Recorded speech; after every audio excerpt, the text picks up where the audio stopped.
तो बच्चों let us understand the meaning of joint stock company. Simple सी बात है, आज की तारीख में it is a form of business organisation. It is an association of persons, और इन्हीं पर्संस को हम क्या नाम देते हैं बच्चों? Share holders. It is artificial, invisible and intangible. Sir artificial क्यों बोलते हैं? क्या पानी वानी चढ़ा है चांदी के चूड़ी पे सोने वाला? नहीं। इंसान शादी कर सकता है, जीवित हो सकता है, मर सकता है, सब कर सकता है। कंपनी शादी कर सकती है? नो। बट ये भी एक इंसान की तरह ही मानी गई है। आई रिपीट चलन, ये भी एक इंसान की तरह ही मानी गई है। तो अगर रिलायंस इंडस्ट्रीज लिमिटेड के कर्ता धर्ता मिस्टर मुकेश अंबानी है, तो रिलायंस इंडस्ट्रीज लिमिटेड अपना प्रॉफिट कमाती है, और उस प्रॉफिट को कमाने से पहले मुकेश अंबानी जी क्योंकि डायरेक्टर हैं तो उन्हें क्या मिलती है? सैलरी। तो बात ये सामने आती है कि मुकेश अंबानी जी को जो सैलरी मिल रही है उस पर मुकेश अंबानी टैक्स देंगे, रिलायंस से कोई लेना देना नहीं है। और उसके बाद जो रिलायंस का प्रॉफिट बचा उस पर टैक्स रिलायंस इंडस्ट्रीज देगा, उससे मुकेश अंबानी से कोई लेना देना नहीं है। तो Mukesh Ambani is different and Reliance Industries is different. खोपड़े में बात गई। बट सोल प्रोप्राइटरशिप में ऐसा नहीं होता। अगर आपके बिजनेस के प्रॉफिट पे कोई टैक्स बना तो अल्टीमेटली उसको देने की जिम्मेदारी उसके ओनर की ही बनती है। So here it is artificial, company अलग है, और कंपनी के जो सो कॉल्ड डायरेक्टर्स हैं, जो मैनेजर्स हैं, जो फाउंडर मेंबर्स हैं, जो कंट्रीब्यूटर्स हैं, दे ऑल आर डिफरेंट। तो अगर आप मुकेश अंबानी हैं और हमारे जैसे लोग इस कंपनी के शेयर होल्डर हैं, तो ये कंपनी नेट प्रॉफिट कैलकुलेट करने से पहले अपने नौकरों को क्या देगी? सैलरी। उस पर सैलरी इनके नौकर पे करेंगे, टैक्स मतलब इनके नौकर देंगे। उसके बाद रिलायंस इंडस्ट्रीज का जो नेट प्रॉफिट आया उस पर रिलायंस इंडस्ट्रीज भारत सरकार को टैक्स देगी थ्रू देयर चार्टर्ड अकाउंटेंट्स। खोपड़े में बात जा रही कि नहीं जा रही है? उसके बाद शेयर होल्डर्स को थोड़ा सा चिंदी चोटाई पैसा मिलेगा, जिसे क्या बोलते हैं हम? डिविडेंड। और डिविडेंड पे कौन टैक्स देगा? वो शेयर होल्डर टैक्स देगा। तो कंपनी अलग है, उसके शेयर होल्डर्स अलग हैं, और जो उसके फाउंडर मैनेजर्स मेंबर्स करता धरता ये सब है, ये सारे के सारे लोग अलग अलग। समझ में आई बात? It has a separate legal entity, just now I explain. Perpetual existence. अगर मान लीजिए आज मोदी जी स्टेप डाउन कर जाए प्राइम मिनिस्टर की पोस्ट से, तो क्या हिंदुस्तान खत्म हो जाएगा? बीजेपी खत्म हो जाएगी? हिंदुस्तान की गवर्नमेंट खत्म हो जाएगी? नहीं भाई, इट्स अ सिस्टम बेसिकली। तो अगर मुकेश अंबानी, भगवान ना करे, इनकी डेथ हो जाए, क्या रिलायंस इंडस्ट्रीज बंद हो जाएगा? नो। रतन टाटा जी अगर देश छोड़ के चले गए तो क्या टाटा सन्स बंद हो जाएगा? बिल्कुल नहीं। सुनील भारती मित्तल जी अगर एयरटेल से अपने आप को अलग कर लें और कहें मैं जा रहा हूं बाबा रामदेव की शरण में, या मेरी शरण में आ जाए, और मैं उनको घर में झाड़ू पोछे के लिए रख लूं, इज दैट क्लियर? क्या एयरटेल का नेटवर्क आपके मोबाइल में आना बंद हो जाएगा? No, company will keep on existing irrespective people take birth और दे डाई। तो अगर कुछ बच्चे बोले सर हमारे नोट्स खो चुके हैं, तो क्या चैप्टर बंद हो जाएगा, क्लास बंद हो जाएगी जब तक नोट्स सबको नहीं मिल जाते? नो, क्लास अपने सिस्टम से अपनी स्पीड से चलती रहेगी। समझ में आई बात कि नहीं आई बात? पक्का? पार्टनरशिप में होता था, अगर फर्म डिसॉल्व हुई तो पार्टनर्स का रिश्ता भी डिसॉल्व हो जाता था। कंपनी अगर डिसॉल्व हो गई तो जरूरी नहीं है कि मुकेश अंबानी की सीईओ शिप खत्म हो जाए। मान लीजिए रिलायंस इंडस्ट्रीज को टाटा वालों ने खरीद दिया और वो मुकेश अंबानी को अपने नौकरी पे रख ले। लॉजिक अंडरस्टूड वेल और नॉट? तो परपेचुअल एग्जिस्टेंस का यही मतलब होता है, पर्सन में डाई, पर्सन में बिकम इंसॉल्वेंट, या जबरा फैन हो जाए, इनसेन हो जाए, but company will continue to exist. एक इसका छोटा सा एग्जांपल लेते हैं। किसी जमाने में मुकेश अंबानी के जो चोर भाई साहब हैं, अनिल अंबानी, इनकी एक कंपनी आई थी रिलायंस पावर। 400-400 रुपए में लोगों को शेयर दिया गया। बड़ी सेटिंग और जुगाड़ पानी इसमें की गई। कंपनी की भयंकर हाइप क्रिएट की गई मार्केट में, भोकालबाजी भयंकर, और शेयर लोगों ने खरीदे। आप विश्वास नहीं मानेंगे, 3 गुना लोगों ने शेयर खरीदने की चाहत रखी। अगर कंपनी के पास 100 करोड़ शेयर थे तो लोग खरीदना चाहते थे 300 करोड़, और शेयर तो बिक गया। साल 2 साल बाद पता लगा कि इनका तो धंधा ही नहीं चालू हो पा रहा है अभी।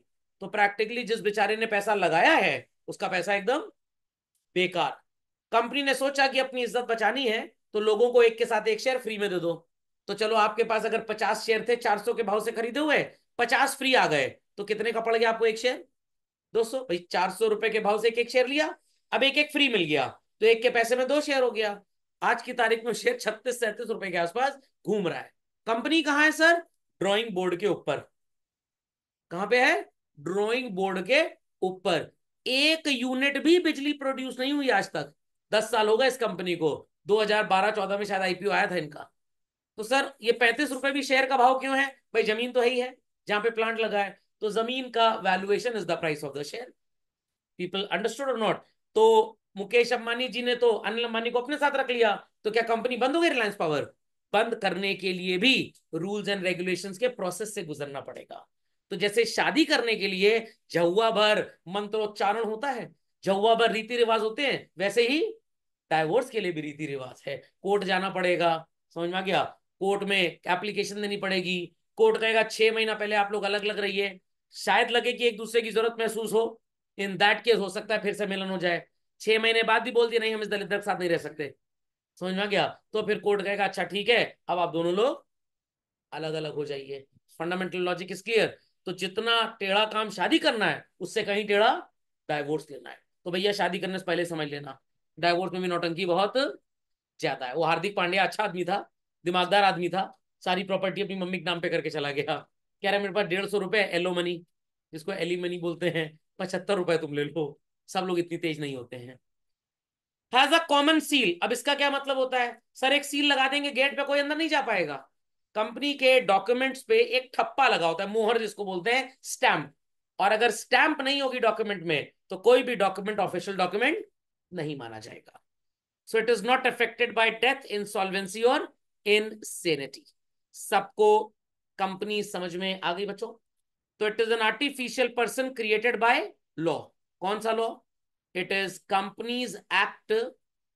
पुराने जमाने में 1956 था, आजकल 2013 है। Having a corporate and a legal personality distinct and separate from its members. तो आपने नाम सुना होगा किंगफिशर एयरलाइंस का, जो विजय माल्या जी मैनेज करते थे, भाग गए। कंपनी का नाम था यूनाइटेड ब्रेवरीज। क्या नाम था? United breweries. लिकर की बॉटलिंग एंड ऑल दैट ये लोग करते थे। वो कंपनी अभी भी चल रही है, प्रोडक्शन हो रहा है, सामान मार्केट में बिक रहा है, शेयर होल्डर्स को डिविडेंड मिल रहा है, सब चल रहा है। भागे कौन है? विजय माल्या। तो अगर आपके स्कूल के प्रिंसिपल जॉब छोड़ दें, रिजाइन कर दें, रिटायर हो जाए, क्या स्कूल बंद हो जाएगा कल से? No, somebody else will take over the seat. समझ में आई बात या बिल्कुल भी नहीं आई बात? हैविंग अ परपेचुअल सक्सेशन है ना, कॉमन सील। इन बातों का ज्ञान मैं आपको दे चुका हूं। तो परपेचुअल सक्सेशन का मतलब समझ में आ गया? सरकारें आएंगी, सरकारें जाएंगी, बट देश कॉन्स्टिट्यूशन से चलता है।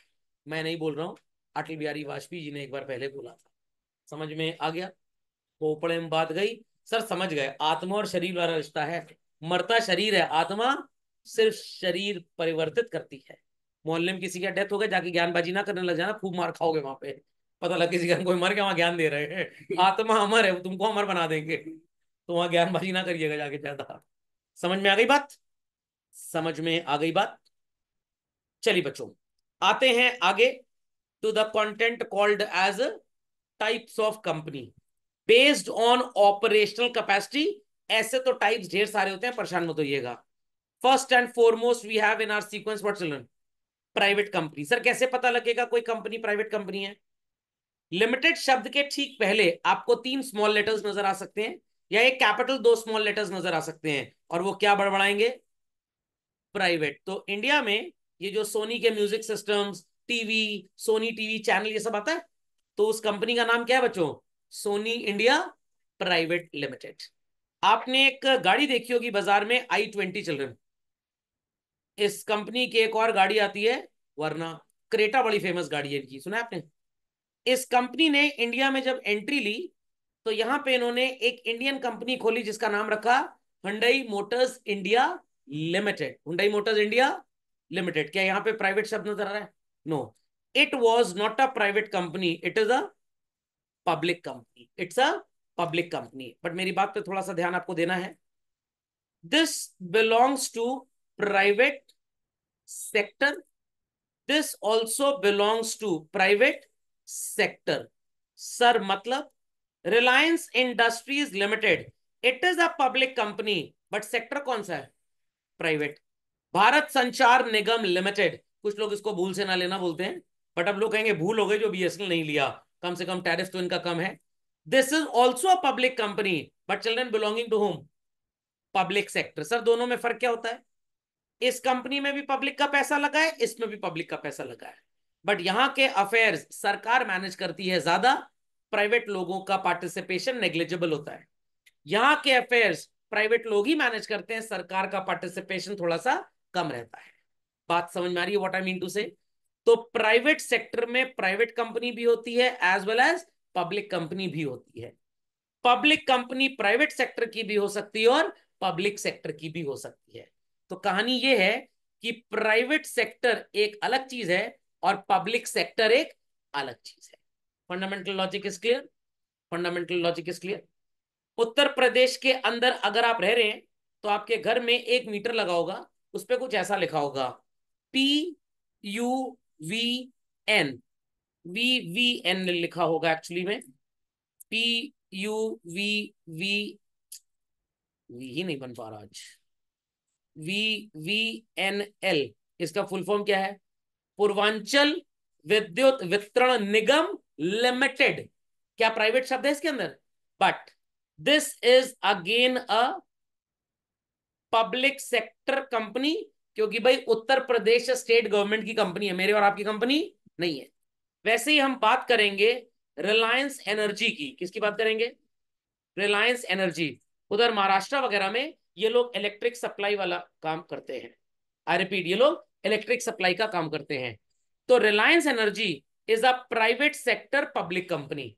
तो नहीं पड़ी बात? Private sector public company.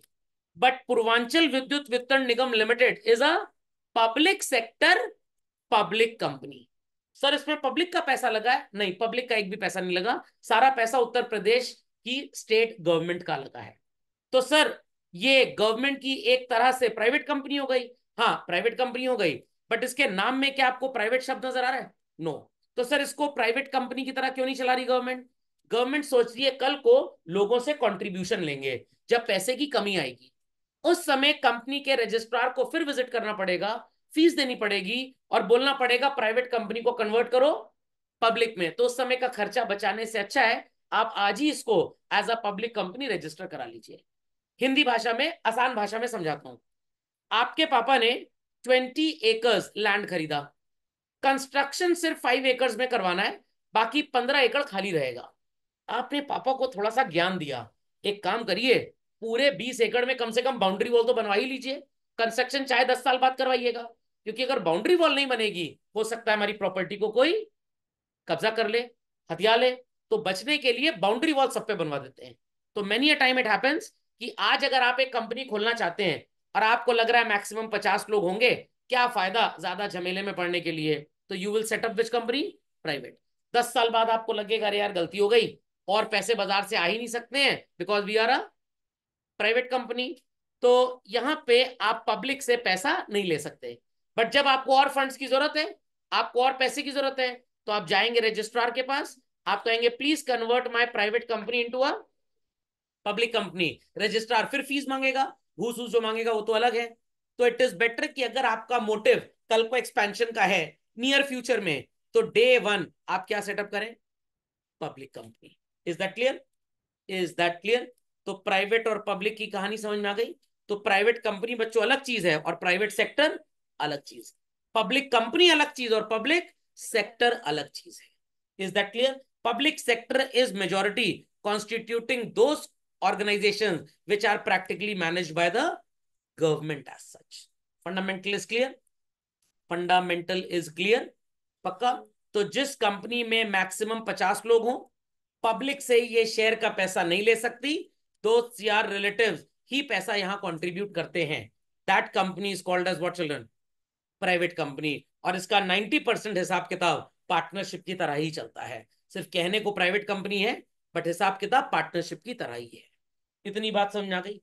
But if you want कि भाई आप पब्लिक से पैसा ले पाए और अपने बिजनेस को कल को एक्सपैंड कर पाए, in that case the company is known as public company. If managed by private people we call it as belonging to what? Private sector. If managed by government institution it is called as what? Public sector. तो आज Purvanchal Vidyut Vitaran Nigam limited ठीक ठाक काम कर रहा है, कटिया चोरों को पकड़ रहा है, थोड़ा बहुत प्रॉफिट में तो बहुत ज्यादा नहीं बोल सकते आप इसको, बट ठीक काम चल रहा है। 10 साल बाद गवर्नमेंट को लग रहा है it is becoming very tough to manage these कटिया चोर्स। तो मुकेश अंबानी जी से बात की, उन्होंने बोला सौरभ सर बोलेंगे तो हम आपकी कंपनी खरीदेंगे वरना नहीं खरीदेंगे। मैंने कहा नहीं आप खरीद लीजिए, ऐसी कोई बात नहीं है। तो पूर्वांचल विद्युत वितरण निगम लिमिटेड को किसने खरीद लिया? रिलायंस एनर्जी ने। रिलायंस एनर्जी पहले भी पब्लिक कंपनी थी और पूर्वांचल विद्युत वितरण निगम लिमिटेड भी पब्लिक कंपनी थी, बट ये प्राइवेट सेक्टर की थी और ये पब्लिक सेक्टर की। अब अगर रिलायंस एनर्जी वालों ने 50% से ज्यादा पैसा कंट्रीब्यूट किया है तो ये बन जाएगी still public company, but sector क्या हो जाएगा, प्राइवेट। बट अगर मुकेश अंबानी साहब ने 15% पैसा यहां लगाया, स्टिल मेजोरिटी पैसा उत्तर प्रदेश स्टेट गवर्नमेंट का लगा हुआ है। It was a public company, it is a public company, it was belonging to private sector और public sector public, it will still belong to public sector, क्योंकि मेजोरिटी कंट्रीब्यूशन प्राइवेट सेक्टर का भी नहीं हुआ है। तो चार बातें याद रखिए, कभी गलती नहीं करेंगे। प्राइवेट कंपनी अलग चीज है और पब्लिक कंपनी अलग, प्राइवेट सेक्टर अलग चीज और पब्लिक सेक्टर अलग चीज है। तो हर वो कंपनी बच्चों जिसका शेयर बाजार में नजर आता है, it is a public company. ये एक तरीका है समझने का।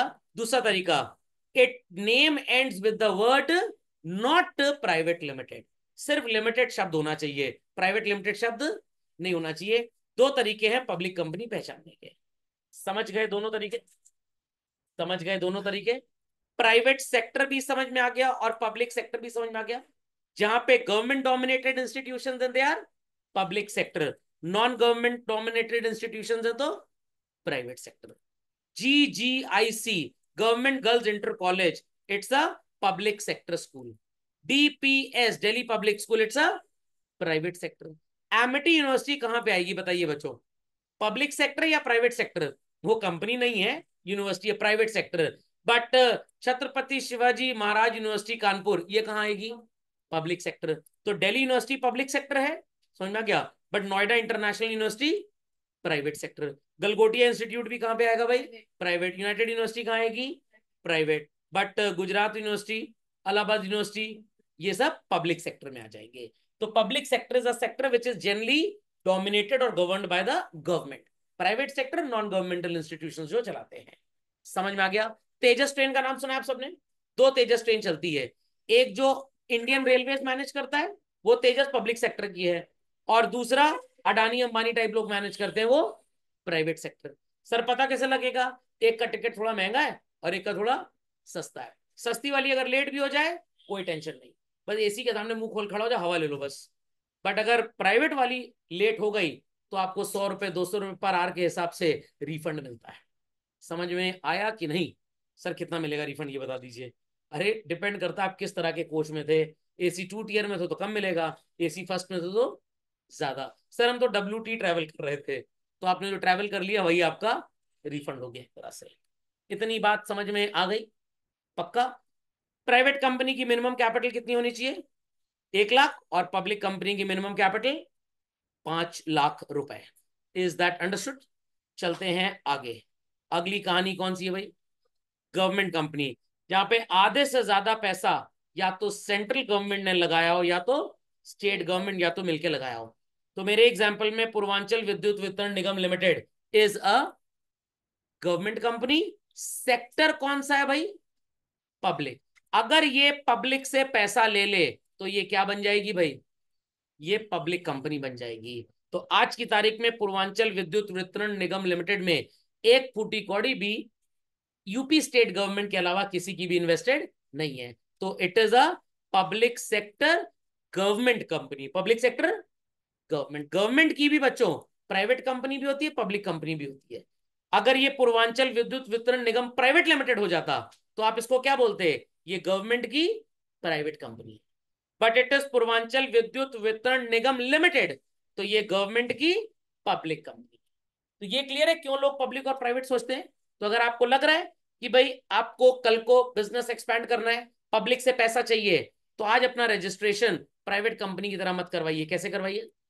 पब्लिक कंपनी की तरह। तो अगर आप लाइसेंस बनवाने रोड ट्रांसपोर्ट ऑफिस गए एंड यू फील लाइक कि बाइक के साथ साथ आप कल को गाड़ी भी हवाई जहाज की तरह उड़ाएंगे या लड़ाएंगे, निपटवाएंगे पीछे बैठे वाले लोगों को, सारिस मिस्त्री जी को मान लीजिए, तो आप साथ साथ कार और टू व्हीलर दोनों का लाइसेंस अप्लाई करिए। बट आपको लग रहा है नहीं नहीं हम कार वार नहीं चलाएंगे, हम टू व्हीलर ही चलाएंगे, तो only apply for two wheeler licence. समझ गए? किसी प्राइवेट कंपनी को बच्चों अगर पब्लिक कंपनी अक्वायर कर ले तो वो प्राइवेट कंपनी भी क्या बन जाती है? Public company. मैं आपको इसका एक एग्जांपल देता हूं। आपने जियो टेलीकॉम सर्विस का नाम सुना है? चलिए, तो थोड़ा सा गूगल करते हैं और देखते हैं कि ये जो जियो चाचू हैं ये प्रैक्टिकली किस प्रजाति के हैं। ये प्राइवेट है कि पब्लिक है? I want people to answer this. देखें कौन कितना बड़ा ज्ञानी है। Jio is a private company और a public company children? Answer. Jio is a private company और a public company? Public company है। Reliance Jio telecom company. चलिए, खुल जा सिमसन। विकीपीडिया के नीचे आपको रिलायंस इंडस्ट्रीज नजर आ रहा होगा। मिल गया? देखिए मेरी फोटो है कहीं पे? मेरी फोटो सब बुढ़े पूसण है, हमारी नहीं फोटो। चलिए, अबाउट में चलते हैं। और अबाउट में चलने से पहले ही आप मेरे को बता देंगे कि ये पब्लिक कंपनी है कि प्राइवेट कंपनी है। कुछ हरियाली नजर आ रही है सावन के महीने में? कुछ नजर आ रहा है बच्चों? हाँ सर, क्या नजर आ रहा है? सर, एनएससी और बीएससी में बताया जा रहा है कि इनका भाव बढ़ा हुआ है। अरे ये रिलायंस है। हम किसकी बात कर रहे हैं? रिलायंस जियो की बात कर रहे हैं। तो सर ये रिलायंस जियो तो है ही नहीं, आप रिलायंस जियो की बात कर रहे हैं। चलिए, ये विकीपीडिया बताएगा।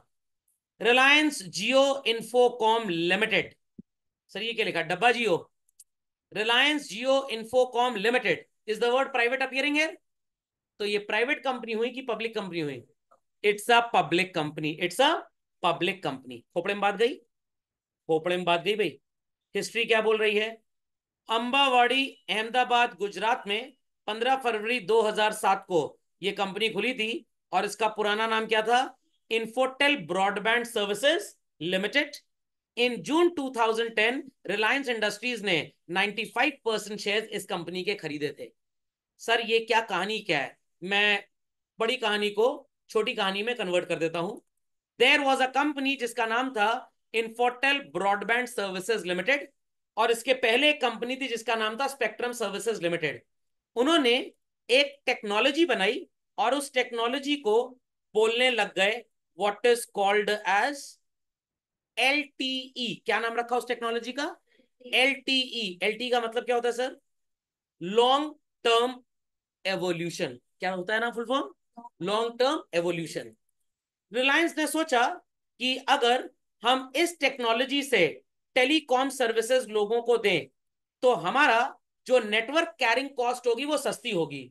सर मतलब कुछ ऐसा है कि आपके पापा ने जब घर बनवाया तो घर के अंदर तो सारी वायरिंग कॉपर वायर से हुई है, बट पोल से घर तक जो वायर आया वहां पे कॉपर वायर लगाना नुकसानदायी है। क्यों नुकसानदायी है भाई? एक तो चोरी का खतरा है, कॉपर बहुत एक्सपेंसिव है। तो जनरली वो वायर एल्युमिनियम का यूज किया जाता है ताकि कॉस्ट को कम करे। तो मुकेश अंबानी जी ने सोचा कि अगर मैं 4G नेटवर्क यूज करता हूं जैसे एयरटेल और अदर कंपनीज यूज कर रही हैं तो cost will be very high, उसके इक्विपमेंट्स बड़े महंगे हैं। इस सर्विस के थ्रू अगर वॉइस नेटवर्क दिया जाए, नाम हो गया VOLTE, वोल्टे वोल्टे बोलते हैं ना, तो इसको बोलते हैं voice over long term evolution. इस टेक्नोलॉजी का जो कॉपीराइट था बच्चों, वो एक स्पेक्ट्रम करके कंपनी थी, कुछ आईटीएंस ने चालू की थी, उनके पास था। उनसे खरीदा इन्फोटेल ब्रॉडबैंड सर्विसेज लिमिटेड वालों ने। और ये पता है क्या काम करना चाहते थे?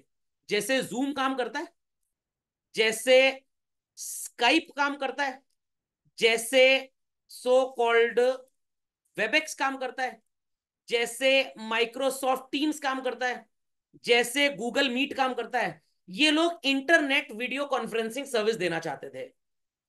बट ऊपर वाले का हाथ इनके हाथ में था नहीं, और इनके पास इतना पैसा नहीं था कि पूरे इंडिया में ये अपना नेटवर्क फैला पाए। तो कहीं से भिड़ गए इनके सामने कौन?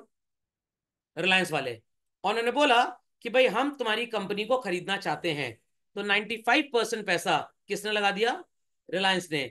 5% पैसा आज भी जियो में किसका लगा हुआ है? IBSL का। तो अगर रिलायंस जियो साल भर का 100 करोड़ प्रॉफिट कमाता है टैक्स देने के बाद, 5 करोड़ रुपए इनको देना पड़ता है, 95 करोड़ इनके पास रहता है। तो Reliance is a holding company and IBSL is a subsidiary company. I repeat, IBSL is a subsidiary company. कितनी बात समझ में आई या बिल्कुल भी नहीं आई? अब सर रिलायंस के पास पैसा कहां से आया? तो रिलायंस वालों ने एक कंपनी खोली जिसका नाम रखा रिलायंस जियो इन्फोकॉम लिमिटेड। क्या नाम रखा? Reliance Jio Infocomm limited. उस कंपनी में पैसा ट्रांसफर किया रिलायंस इंडस्ट्रीज से। कहां से? तो इट्स जस्ट लाइक दैट कि मैं सब्जी मंडी जाऊंगा तो सब्जी वाले मेरे को सब्जी नहीं बेचेंगे, वो मेरे चेहरे को पसंद नहीं करते हैं। मैं आपको पैसा दे दूं और आप मेरे पैसे से सब्जी लेते आइए। तो रिलायंस वालों ने पैसा दिया रिलायंस जियो को, और रिलायंस जियो ने पैसा लगा के इस कंपनी में 95% अपना सो कॉल्ड हिस्सा खरीद लिया। समझ में आ गई बात? समझ में आ गई बात? तो Reliance Jio Infocomm is a private company और a public company children? Private company है, पब्लिक कंपनी है? It's a public company. But बाजार में इसका शेयर है कि नहीं है? बाजार में रिलायंस जियो इन्फोकॉम लिमिटेड का शेयर रिलायंस जियो फाइनेंशियल सर्विसेज के साथ चलता है। खोपड़े में बात गई? खोपड़े में बात गई कि नहीं गई? चलिए, कहानी समझ में आ गई कंपनी के बारे में भाई? चलिए, तो हमेशा याद रखिएगा, जिस कंपनी के आगे भी शब्द लिमिटेड है बच्चों, it is not a private company, it's a public company. और हर वो कंपनी जिसका शेयर बाजार में बाय सेल हो रहा है, it is also a public company. खोपड़े में बात गई? फॉरेन कंपनी कौन होती है? इंडिया में एक भी फॉरेन कंपनी नहीं है। क्यों सर? मैकडोनल्ड्स वगैरह? यम फूड्स इंटरनेशनल प्राइवेट लिमिटेड, ये कंपनी का नाम है, ये कंपनी का नाम है। इन्होंने मैकडोनल्ड्स का इंडिया का फ्रेंचाइज लिया हुआ है। कनॉट रेस्टोरेंट्स प्राइवेट लिमिटेड, ये कंपनी है, इन्होंने भी मैकडोनल्ड्स का इंडिया में फ्रेंचाइज लिया हुआ है। Sir what about this Soni India private limited? Soni is a Japanese company children. जब इंडिया में वो आए तो भारत सरकार ने बोला धंधा तब करने देंगे जब हिंदुस्तान में शादी करोगे। अच्छा, लड़की पसंद करो, हम शादी कर लेते हैं, लड़की ऑलरेडी हमारे पास है, उसका नाम है कंपनीज एक्ट 2013। तो पहले इंडिया में आप अपने आप को एक इंडियन कंपनी की तरह रजिस्टर करेंगे, तब इंडिया में आप बिजनेस कर सकते हैं, वरना नहीं कर सकते। तो practically there is no foreign company which is allowed to operate in India. हम उनको हिंदुस्तान में क्या बोलते हैं? Multinational company which spreads over its business over many parts of the world. समझ गए इस बात को? तो जितने भी आपको विदेशी ब्रांड नजर आते हैं, दे आर नॉट कंपनीज, उनका प्रोडक्ट सिर्फ इंडिया में बाहर से इंपोर्ट करके बेचा जाता है। जैसे प्यूमा हो गया, रीबॉक हो गया, एडिडास हो गया। तो इंडिया में अगर मान लीजिए एडिडास की कोई फैक्ट्री लग भी गई, तो नाम ध्यान से देखिएगा, it will not be Adidas Japan limited, it would be Adidas India limited, Adidas India private limited. लोग कहेंगे सर सोनी वाले प्राइवेट लिमिटेड से बिजनेस क्यों कर रहे हैं? भाई इनको लगता है कि हमको कभी बिजनेस अपना बहुत ज्यादा एक्सपैंड नहीं करना, तो क्यों पंगे में पड़े? Let us do the business in the name of private company. क्योंकि अगर आपका पब्लिक कंपनी की तरह रजिस्ट्रेशन हुआ बच्चों, आपकी बुक्स ऑफ अकाउंट्स वगैरह बड़े ही इंटेंस तरीके से ऑडिट और चेक की जाती हैं। आपके ऊपर सरकार का प्रकोप बहुत ज्यादा होता है, और अगर आप उतने पंगे में नहीं फंसना चाहते, तो चुप्पे मार के आराम से गुठली खा खा के बिजनेस करें in the name of what? Private company. समझ में आ गई कंपनी की बातें? पहचानेंगे कैसे पब्लिक है कि प्राइवेट, ये भी क्लियर हो गया। चलो, how to form a company. Again बच्चों बहुत सिंपल है, कोई बहुत बड़ी रॉकेट साइंस नहीं है। सबसे पहले आपको सोचना पड़ेगा कि किस तरह का बिजनेस करेंगे। झाड़ू बेचेंगे, पोछा बेचेंगे, मोमोज बेचेंगे, चूरन बेचेंगे, गोल्ड बेचेंगे, कंघी बेचेंगे, टीका बेचेंगे, कपड़ा बेचेंगे, क्या बेचेंगे, आपको ये सोचना पड़ेगा। Thereafter you will get the registration done. Certificate of registration private company को जिस दिन मिलता है, from the very same day they will start their business. उसी दिन उन्हें एक और सर्टिफिकेट मिलता है, titled as what? Certificate of commencement of business. But public company को अगर आज मिलेगा सर्टिफिकेट ऑफ इनकॉर्पोरेशन, तो certificate of commencement of business मिलेगा 1 साल के बाद। During that year they could sell shares in the market and public से पैसा इकट्ठा कर सकते हैं। The process is called as what? Raising capital. 3 तरीके से फाइनेंस रेज हो सकता है चिल्ड्रन। लोगों को आप अपने बिजनेस में ओनर्स की हैसियत दें, लोगों को आप अपने बिजनेस में लेंडर्स की हैसियत दें। तो if you are giving the status to the public to be your owner, आपको उन्हें क्या बेचना पड़ेगा? शेयर। और अगर आप कहना चाहते हैं नहीं आप हमारे लेंडर ही रहेंगे, आपको फिक्स्ड इंटरेस्ट हम देंगे, then you will give them what? Debenture. खोपड़े में बात गई कि नहीं गई? और अगर आप एक पुरानी कंपनी है, आपके पास पहले से दबा के प्रॉफिट पड़ा हुआ है आपके जनरल रिजर्व में, तो आप इसमें से भी पैसा निकाल के अपना बिजनेस प्रोपोगेट कर सकते हैं। यहां तक का ज्ञान समझ में आ गया सबको बच्चों? पक्का? And the documents which are to be submitted, they are many children, list of directors and all that, but दो important documents होते हैं, they are called as what? Memorandum of association and articles of association. आपके घर के बाहर एक name plate लगी होगी जिसमें XYZ भवन लिखा होगा, हो सकता है पापा का या आपका दादाजी का नाम भी लिखा हो, और घर के अंदर क्या होना है ये सबको पता है। सो आप कोई भी ऐसा इंफॉर्मेशन डिस्प्ले करें विच क्रिएट्स अ रिश्ता with the outsider, the piece of paper where that information is contained is known as memorandum of association. और अपने आपस के लोगों के रिश्ते की कुंडली को क्या बोला जाता है? Articles of association. मेमोरेंडम में इंपॉर्टेंट चीजें कौन कौन सी होती हैं? कंपनी का नाम क्या होगा? Name clause. उसका ऑफिस कहां पे होगा? Situation clause. किस लिए कंपनी फॉर्म हुई है? बिजनेस करेगी, मैन्युफैक्चरिंग करेगी, क्या करेगी? It is object clause. जो लोग शेयर्स में पैसा लगाएंगे, अगर कंपनी डूब जाती है तो क्या उनका घर भी आप खाली करवा लेंगे, या उतना ही नुकसान होगा जितना उन्होंने पैसा लगाया? Liability clause. How much money will be demanded from the public? Capital clause. और कौन कौन इसमें कंट्रीब्यूशन देगा? It is association clause. इन्हें एक कोड वर्ड में बाइंड कर लीजिए, टाइटल्ड एज व्हाट? नसोलिका। खोपड़े में बात गई कि नहीं गई? 11वीं में आपने पढ़ा होगा, कॉमर्स में या बिजनेस स्टडीज में इस बात को नहीं पढ़ा? पढ़ा है, चलिए वेरी गुड। आर्टिकल्स में जो बातें लिखी जाती हैं, they govern home children? They govern the insiders. तो घर के बाहर जो नेम प्लेट लगी है, it is a part of what? Memorandum of association. हर कंपनी का अपना मेमोरेंडम होगा, आप किसी से इसको छाप नहीं सकते। आर्टिकल या तो आप अपने खुद बना लीजिए, या किसी दूसरे कंपनी के आर्टिकल है उसी को आप अपना आर्टिकल मान लीजिए। और अगर ऐसा आप नहीं करना चाहते तो कंपनीज एक्ट 2013 में छपे छपाए आर्टिकल्स हैं, आप उन्हें कंसिडर कर लीजिए अंडर टेबल F। समझ में आ गई कहानियां बच्चों? पक्का? तो थियोरेटिकल बैकग्राउंड बहुत जरूरी है समझना, बहुत जरूरी है समझना। झटपट इसको अपडेट करें वेरी फास्ट।